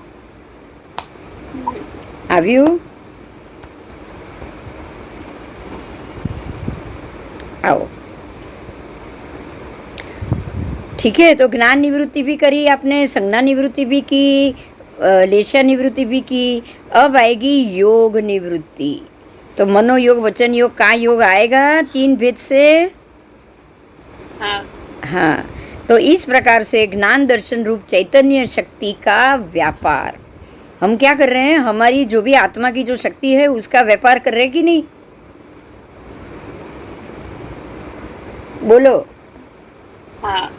आप सारे आत्मा पर लगा रहे हो, ये सारा ज्ञान लेकर आप कहाँ लगा रहे हो? आप ये सोचो, बस कुछ मत सोचो। जो भी मैं ले रही हूँ, मैं कहाँ लगा रही हूँ? जो भी मैं लेशा अशुभ ले रही हूँ, मैं कहाँ लगा रही हूँ? अगर मैं शुभ ले रही हूँ, मैं कहाँ लगा रही हूँ? सोचो इतना। आत्मा पे लगा रही।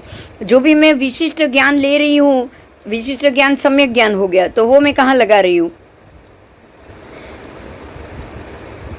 और जो भी मैं अशुभ लेशा सहित ज्ञान ले रही हूँ, अशुभ लेशा या कषाय सहित ज्ञान मुझे जो मिल रहा है, अज्ञान, कषाय सहित ज्ञान अज्ञान हो गया, लेशा सहित ज्ञान अज्ञान हो गया, वो मैं कहाँ लगा रही हूँ?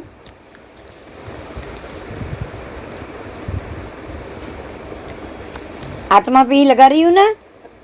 हाँ। तो मैं सारी आत्मा शक्ति का ये चीज में उपयोग कर रही हूँ। समझ में आ रहा है? हाँ। मैं मेरी आत्मा की शक्तियों का उपयोग किसमें कर रही हूँ?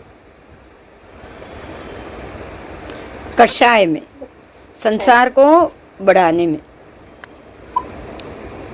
बराबर। तो ज्ञान दर्शन रूप चैतन्य शक्ति को का उपयोग करना। आपके पास जो ज्ञान है उसका उपयोग करो, आपका जो दर्शन है उसका उपयोग करो, और उस प्रकार से आत्मा की शक्ति का, चैतन्य शक्ति का मतलब आत्मा की शक्ति का उपयोग कर रहे हो आप, तो उसको क्या कहोगे?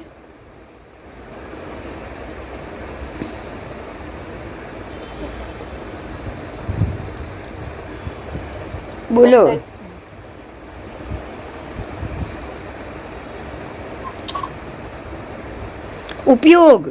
उपयोग में मैं बोल गई, उसका विनिमय कर रहे हो, उसको आप बेच रहे हो कि नहीं? खरीद रहे हो कि नहीं? इकट्ठी कर रहे हो तो आप उपयोग कर रहे हो। आप नहीं बोलता उपयोग राखो, सामा उपयोग राखવાનો છે? बोलो। हाँ, આ યોગનો ઉપયોગ ના કરવો હોય એ જ ઉપયોગ રાખવો થયો। સમજાયું? આગળ જેટલું તમે નિષ્પત્તિ आपने जानी, जितनी निवृत्ति निष्पत्ति जानी, उसका उपयोग ना करना ही उपयोग रखना। अगर आप उसका उपयोग नहीं करोगे तो आत्मा की चैतन्य शक्ति का व्यापार होगा नहीं। तो हम अपने चैतन्य शक्ति का व्यापार कर रहे हैं, विनिमय कर रहे हैं। बदले में हम ये सारे दंडक को आत्मा पर डाल रहे कि नहीं? बोलो, बंधन डाल रहे कि नहीं? डाल रहे हैं। बेचारा आत्मा एक तो शक्ति दे रहा है आपको, उसी का उपयोग करोगे और नए नए कर्म दंडक के रूप में बांधते रहोगे। समझ में આવ્યું? આત્મા કેવી રીતે દંડાય છે? સમજ માં આવ્યું? આ બધી જ યોનિમાં આત્મા દંડાય એટલે આનું નામ જ 24 દંડક। समझायु?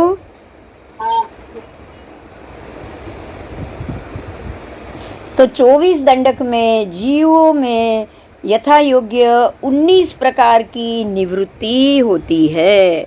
आपने 19 प्रकार की निवृत्ति जानी। कितनी निवृत्ति हुई? 19 जीव निवृत्ति। नाम एक साथ बोल दूं? एक साथ? हाँ, एक साथ। तो आपको एक साथ बोलूंगी ना तो रिकॉर्डिंग सुन लोगे ना तो याद आ जाएगा कि आज आपने 19 प्रकार की निवृत्ति करी। कौन सी निवृत्ति? सबसे पहली जीव निवृत्ति, दूसरी कर्म निवृत्ति, तीसरी 1 बाय 1 जा रहा है बिल्कुल बढ़िया से, क्योंकि पहले जीव घूमता रहेगा तो जीव निवृत्ति लेगा वो। हाँ एक इंद्रिय आदि में जाएगा तो कहीं तो उसको जाना ही पड़ेगा, तो जीव निवृत्ति। उसके बाद कुछ न कुछ कर्म करेगा तो कर्म निवृत्ति। उसके बाद आहार पूदगल खा के वो चय पचय करेगा तो तीसरी शरीर निवृत्ति। चौथी आई इंद्रिय निवृत्ति। शरीर आई तो अब एक के बाद एक इंद्रिय भी मिलेगी ना। हाँ हाँ, उसके बाद पांचवी है भाषा निवृत्ति। पंचेंद्रिय तक पहुंचेगा तो भाषा मिलेगी। फिर छठी मनोनिवृत्ति। भाषा तो दूसरी तीसरी चौथी में भी मिल जाती है, आवाज करते हैं ना वो लोग भी। हाँ हाँ, सर्प की फुटकार की भी आवाज आएगी, सबके डेढ़का की भी आवाज आएगी। वो तो पंचेंद्रिय, लेकिन चौरिंद्रिय की भी आवाज आएगी ना। हाँ हाँ, उसके बाद छठी आएगी मनोनिवृत्ति। फिर सातवीं आएगी कषाय निवृत्ति।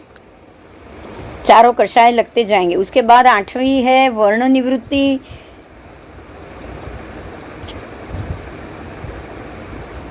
तो वर्ण चार प्रकार से है। वर्ण निवृत्ति, गंध निवृत्ति, रस निवृत्ति, स्पर्श निवृत्ति। बराबर। बराबर। तो ये 8, 9, 10, 11 और 12 वर्ण, गंध, रस, स्पर्श और संस्थान निवृत्ति। कौन सी निवृत्ति? संस्थान। संस्थान को प्राप्त होना, वो संस्थान निवृत्ति। तो 13वीं हुई संस्थान निवृत्ति। उसके बाद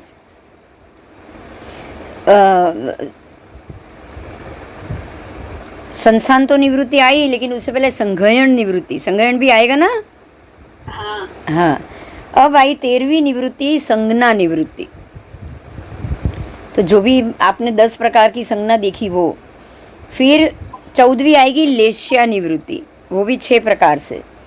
और 15वीं आएगी दृष्टि निवृत्ति, सम्यक दृष्टि या मिथ्या दृष्टि। बराबर।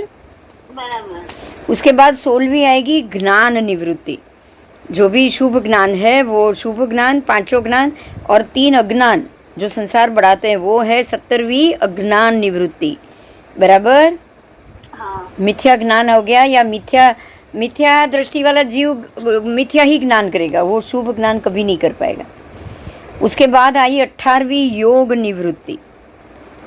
तो वो हो गया 3 प्रकार से, मनोयोग, वचन योग, काय योग। और उसके बाद आया 19वां दंडक आया, वो है उपयोग निवृत्ति।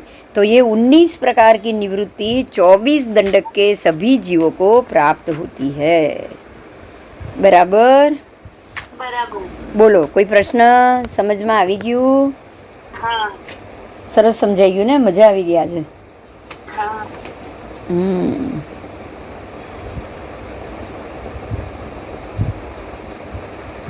બોલો.